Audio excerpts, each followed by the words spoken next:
Now, you might find it odd that this doctor, pursuant to Allied orders, would shape up Göring for what could be subsequent execution. But there you are.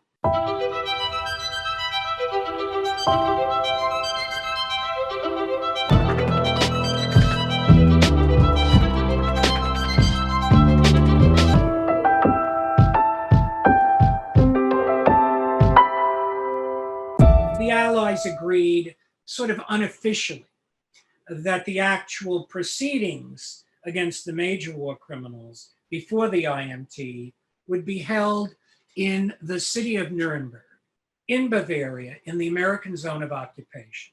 Nuremberg was a city that had been less significantly destroyed by the Allies than had Berlin. And there was a building in Nuremberg known as the Palace of Justice, which, while needing renovations, was largely intact. And that is where the International Military Tribunal held the proceedings that were the major proceedings discussed today. There were 22 defendants. The most important, the most significant, the best known was Hermann Göring. And you see his mug photo in front of you now. This was a photo of his arrest by American authorities. During his time at Nuremberg, Göring, who was a heroin addict and weighed over 300 pounds, was taken off heroin successfully. He also lost over 100 pounds. I met the American doctor who supervised healthcare for the Nuremberg defendants, and he was very proud of the medical procedures he implemented to improve Göring's health. Now, you might find it odd that this doctor, pursuant to Allied orders, would shape up Göring for what could be subsequent execution. But there you are. And the doctor once asked me to close my eyes and open the palm of my hand. And he put in the palm of my hand the empty capsule that had been bitten upon by Göring when he committed suicide just before he was taken to the hangman for execution at Nuremberg.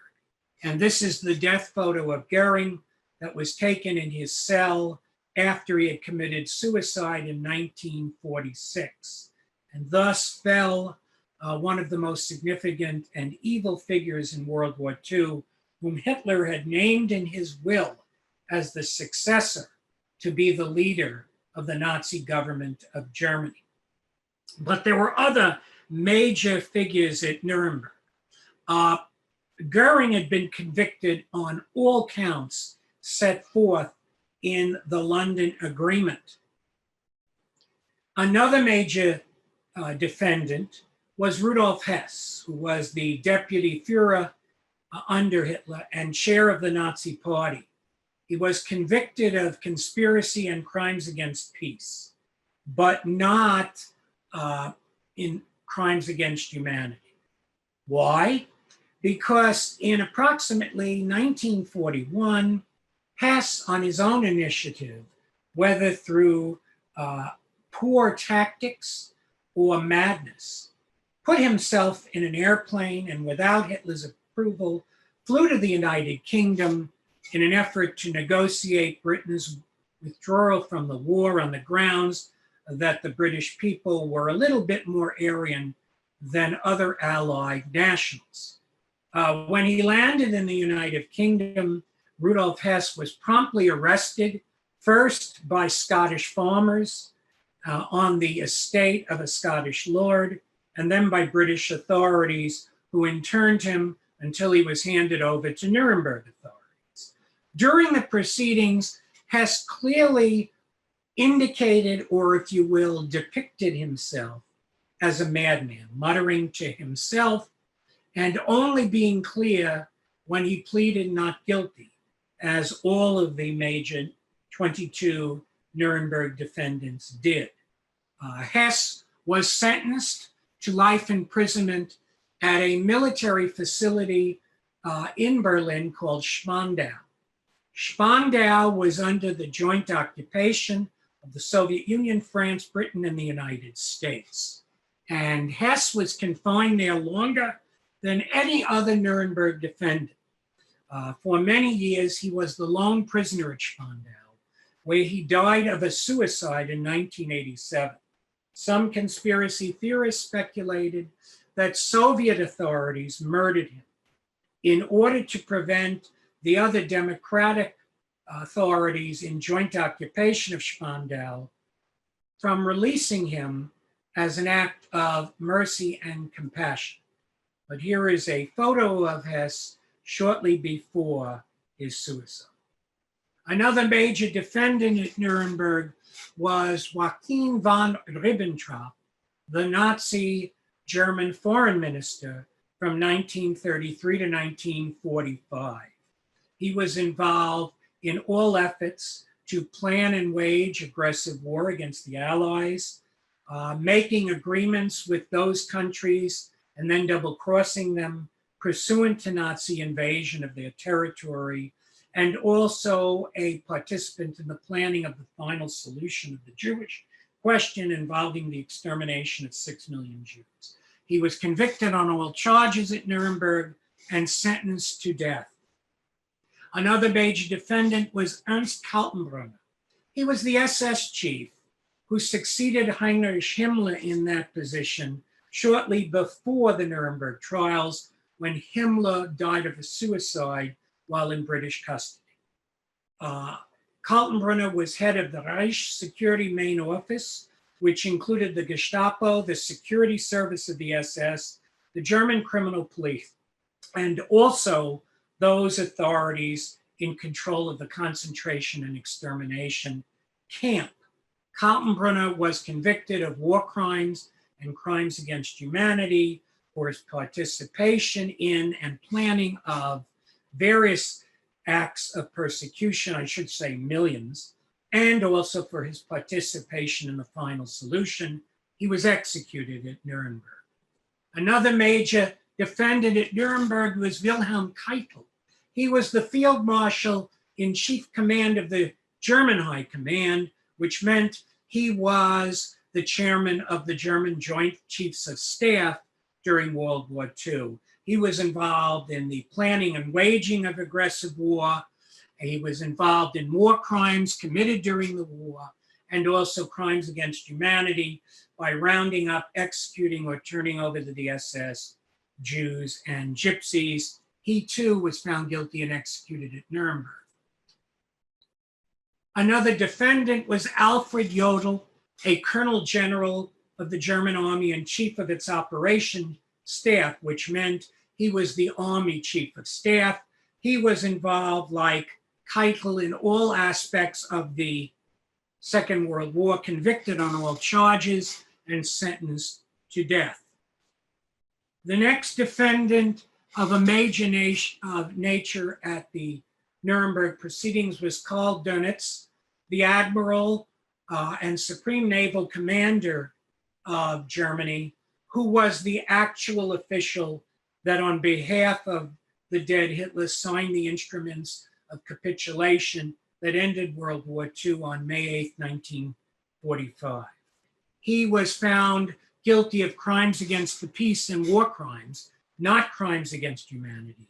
And he received a sentence of 10 years, widely regarded as a lenient decision of the judges at Nuremberg. Another major defendant was Albert Speer, the Nazi Minister of Armaments and War Production.